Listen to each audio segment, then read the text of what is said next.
Para pensar y reflexionar en torno de los modos en que la pandemia ha afectado y afecta las relaciones sociales. Me interesa detenerme en uno de esos modos que se vincula con las consecuencias de la decisión política del confinamiento obligatorio. Quedarnos en casa, replegarnos en el ámbito privado del hogar, tiene y traerá consecuencias para las subjetividades y también para la experiencia de la vida colectiva.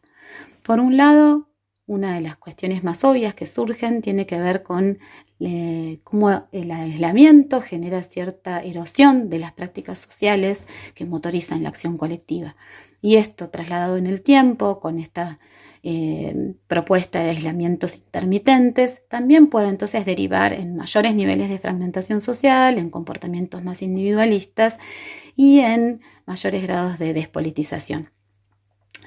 Pero sin embargo, también podemos pensar en otros efectos no tan lineales del confinamiento que tienen que ver con cierto trastocamiento de nuestra cotidianidad que el aislamiento ha provocado. Y en este sentido podemos pensar en que se ha introducido una rareza, un extrañamiento que torna algunas cuestiones que parecen muy familiares en extrañas y por tanto permite cierto cuestionamiento. Y en este sentido pienso en cómo durante este tiempo nos hemos dado lugar para cuestionar ciertos hábitos de consumo innecesarios, hemos revalorizado el cuidado y cómo también el Estado es importante, cumple un rol fundamental en ese cuidado de los cuerpos. También se ha visibilizado más que nunca la precariedad de nuestra existencia y la relación dependiente de los otros que essa existência requiere para sobreviver. Nós estamos vivendo momento desafiador para todos. A Covid-19 se disseminou em escala planetária, tornando-se uma pandemia com inúmeras e variadas repercussões para a humanidade. Obviamente que o efeito mais impactante é o que concerne a vida humana. O número de vidas ceifadas pelo vírus não pode ser naturalizado ou mesmo tratado com banalidade e descaso. O estabelecimento da pandemia do Covid não ocorreria sem o deslocamento espacial da população em escala planetária. As condições técnicas gestadas nas últimas décadas construíram possibilidades inéditas e efetivas de mobilidade da população pela superfície terrestre, e isso potencializa a disseminação do vírus.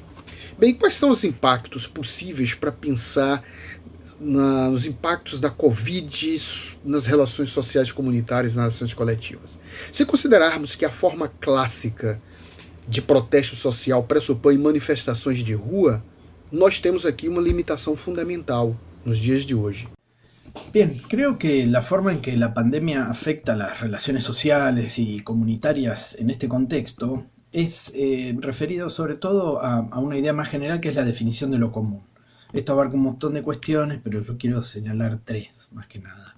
Una es que se afecta la forma que adquiere la sociedad, es decir, una sociedad, una vida comunitaria afectado por el temor al contagio, por el aislamiento, creo que irá cediendo espacios comunes para refugiarse en ese aislamiento. Es decir, vamos a estar frente a una comunidad que identitariamente más fragmentada en sus representaciones y territorialmente segmentada en términos sanitarios. El segundo punto que me parece importante y que la pandemia va a afectar las relaciones sociales es respecto a las representaciones posibles que esa comunidad se puede dar. Eso también se va a transformar. La comunidad me parece que va a tener un carácter mucho más fragmentado en términos de islas socioculturales, articuladas de una manera más o menos débil según la coyuntura, y articuladas por una autoridad sanitaria estatal, ¿no? Con fronteras incluso territorialmente más marcadas de lo que podamos ver hoy en ciertas dinámicas urbanas e interurbanas, ¿no? La división residencial, el carácter residencial de algunos barrios, las zonas comerciales, las zonas de esparcimiento. La apertura o cierre de esas unidades, barrios, departamentos, ciudades o poblaciones más pequeñas, va a tener un impacto importante en los repertorios de protesta y en las posibilidades de acción colectiva, ¿no? Creo que eso va a ser más difícil. La progresiva comunicación, discusión y articulación política de esos grupos que pueden tener demandas similares o demandas comunes. Y por último, me parece que la pandemia va a afectar también la institución de lo común, es decir, el sentido instituyente de esa vida comunitaria. Darle significados a esos momentos en que de la vida comunitaria en la que dedicamos a discutir e organizar lo público.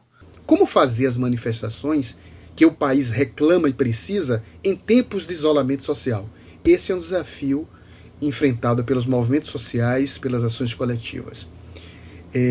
Há experiências de militância no mundo virtual, mas ainda não sabemos se elas possuem os mesmos efeitos que as multidões manifestando nas ruas. A exigência do isolamento social atinge fulminantemente as relações sociais e comunitárias, muito comuns nos bairros populares das grandes metrópoles brasileiras. Essas relações são marcadas pelo contato físico direto, pelas trocas afetivas e pela solidariedade. Consideramos que o compartilhamento de lugares públicos, como a rua, a praça, ou mesmo os espaços privados, como os bares, as casas, as lajes, nos quais as pessoas se encontram, trocam afetividade, compartilham experiências e criam laços comunitários, impacta nas formas de sociabilidade. Uno de los grandes desafíos de las protestas sociales y de las acciones de los actores colectivos en este contexto supone pensar o sortear el desafío de cómo protestar en un contexto donde está vedado de modos distintos el acceso al espacio público.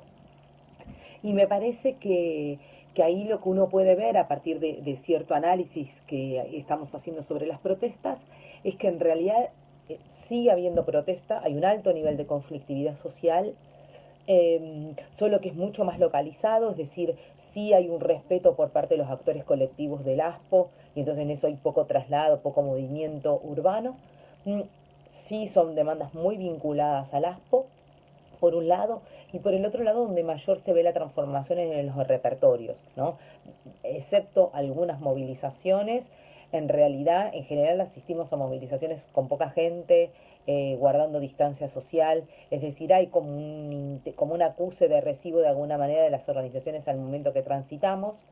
Lo que no tengo tan en claro es si estas transformaciones de las protestas están permitiendo que estén los efectos políticos que se necesita para el contexto en vinculación con la crisis.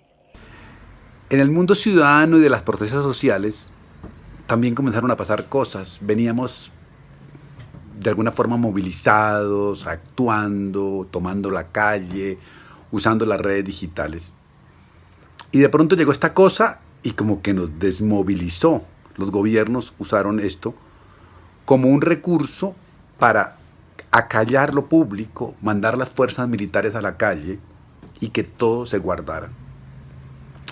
Raro, porque el movimiento de protesta era juvenil, digital, y llegamos a las redes y como que la calle desaparece y las redes también desaparece la protesta, como que todos nos dormimos, andamos en el meme, en la dolencia. ¿Qué espero? Que el descubrimiento de los últimos tiempos, que fue el nuevo sujeto político, que son las mujeres jóvenes y los jóvenes, no caigan en este letargo que estos gobiernos están tratando de poner en nombre de este virus. Este virus afectó las protestas. Ahora tenemos que llevar la calle a las redes. Tenemos que activarnos de nuevo. Tenemos que hacerlo otra vez.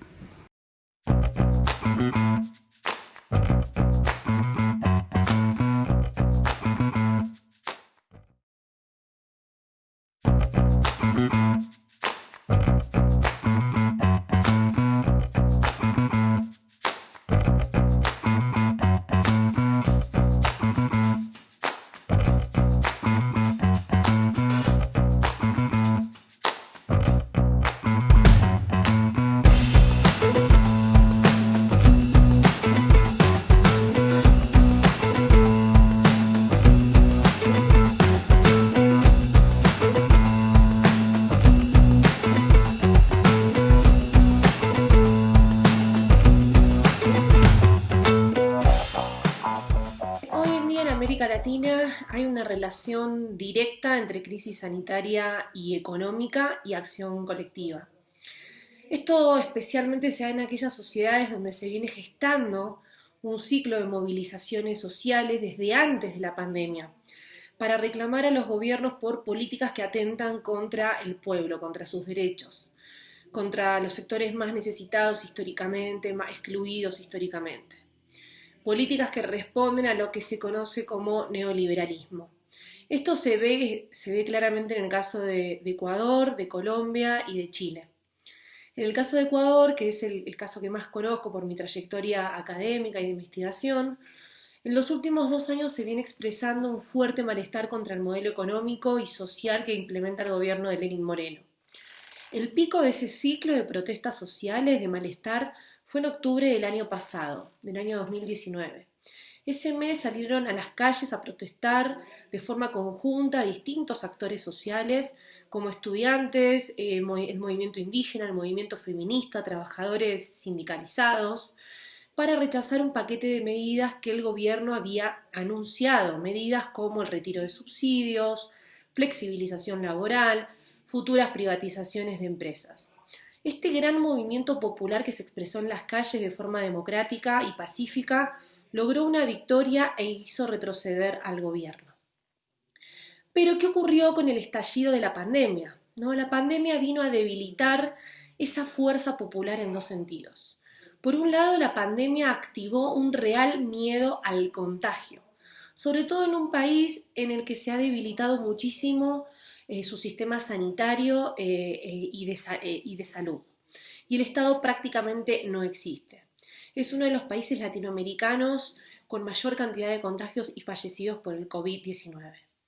Esto hizo que la fuerza que alcanzó el movimiento popular de protesta en las calles ya no pudiera seguir sosteniéndose. Las redes sociales y las redes comunitarias en los barrios pasaron a ser los espacios para mantener los lazos colectivos. Los vecinos ayudándose mutuamente, la gente tratando de gestionarse, por ejemplo, vía Twitter para conseguir insumos de salud y salvar sus vidas, etc. En segundo lugar, la pandemia actuó como un catalizador para que el gobierno termine de implementar su agenda de políticas neoliberales contra el pueblo. El gobierno aprovechó el confinamiento obligatorio de la gente para aprobar leyes en el Congreso que atentan contra los derechos de los trabajadores, los derechos laborales, porque permite los despidos, leyes que favorecen a los grandes empresarios y a los bancos y permiten además vender las empresas públicas como está ocurriendo en este momento. El gobierno se aseguró que la gente no saldría a las calles a protestar por el miedo al contagio y porque además el gobierno estableció un estado de excepción, que esto se tradujo en toque de queda y en militarización de las calles. Quiero pensar qué nos ha pasado en esta época de esta cosa. La primera, la más grave, la que nos tiene muy mal, es esta. Siguen matando líderes sociales en Colombia. El panorama en Colombia es un poco frustrante, realmente estamos preocupados. La economía no funciona, el gobierno está a favor de los ricos. Duque, nuestro presidente, es un gran meme, es el rey de los memes, es un excelente presentador de televisión, descubrió su vocación, pero es un mal gobernante y líder de este momento del país. Y por otro lado, la crítica social está en esto, en las redes, pero no pasamos a otra parte. En Colombia no estamos contentos. El virus sacó a relucir que somos una sociedad enferma, que sigue matando los líderes sociales. O Brasil vem enfrentando nos últimos anos, especialmente depois do golpe parlamentar de 2016, um avanço de políticas neoliberais que atinge vários setores, fragilizando a legislação trabalhista, a reforma previdenciária, flexibilizando as ações ambientais, privatizando a educação pública e o saneamento básico. A sociedade civil organizada precisa reformular sua agenda e construir novos mecanismos e estratégias de luta e de enfrentamento. Respecto de los desafíos de las organizaciones colectivas, me parece que son variados y que van a tener que ver con... Hay un hecho ineludible que es esta pandemia produce una crisis económica que es una crisis económica que se asienta sobre una situación ya crítica.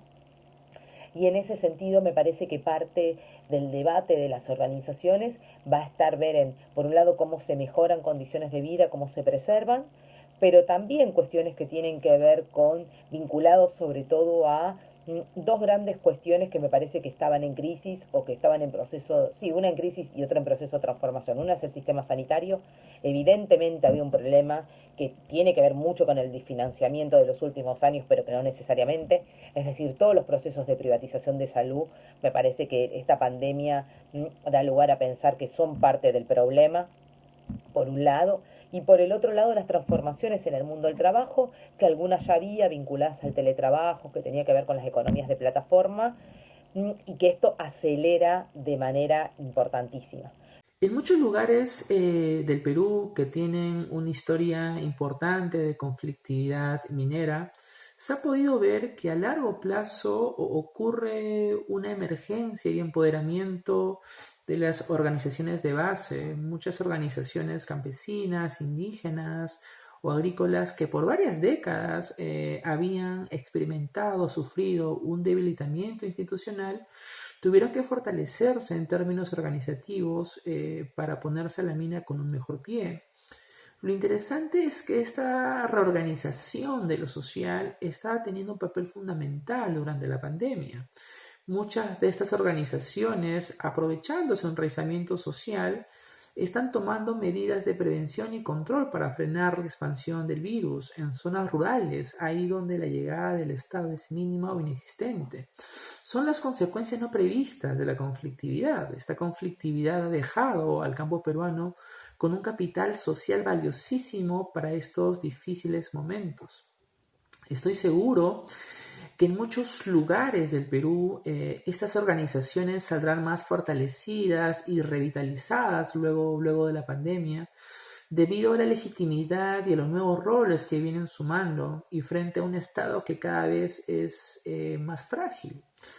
Suena paradójico, pero muy posiblemente en los próximos escenarios de protesta post-pandemia, estas agrupaciones contarán con una base social más ancha para hacer frente ya no a la expansión del virus, sino a la expansión de la minería em seus territórios. E esse momento que nós estamos passando no Brasil, na América Latina e no mundo inteiro, é o momento de repensarmos o nosso lugar no mundo, o nosso papel enquanto pesquisadores militantes. De que forma nós podemos reconfigurar as lutas, de que forma podemos repensar o agir coletivamente. Nesse momento, é importantíssimo que as nossas bandeiras de lutas elas se juntem, elas dialoguem. Esse momento da pandemia exige de nós, professores, pesquisadores, cientistas sociais, um momento de reflexão, porque tudo que atinge a mim atinge o outro. E aí a importância de se pensar na educação popular, nesse contexto onde as lutas populares, as lutas sociais, elas aumentam em todos os lugares geográficos. E aí a gente observa especialmente as desigualdades, as injustiças, elas aumentam com esse momento da pandemia. Historicamente, grupos sociais, grupos populares são excluídos historicamente, são subjugados, são explorados, e nesse momento da pandemia isso fica muito claro. Então, diante desse contexto, precisamos unir forças, repensar as estratégias de luta, porque após esse momento nós teremos desafios imensos, especialmente construir em rede possibilidades de articulações para resistir a toda forma de injustiça, desigualdade, exploração, desumanização que passamos. Então, esse momento é um momento de grande aprendizado e vamos sair sim desse momento fortes e resistentes se soubermos trabalhar coletivamente.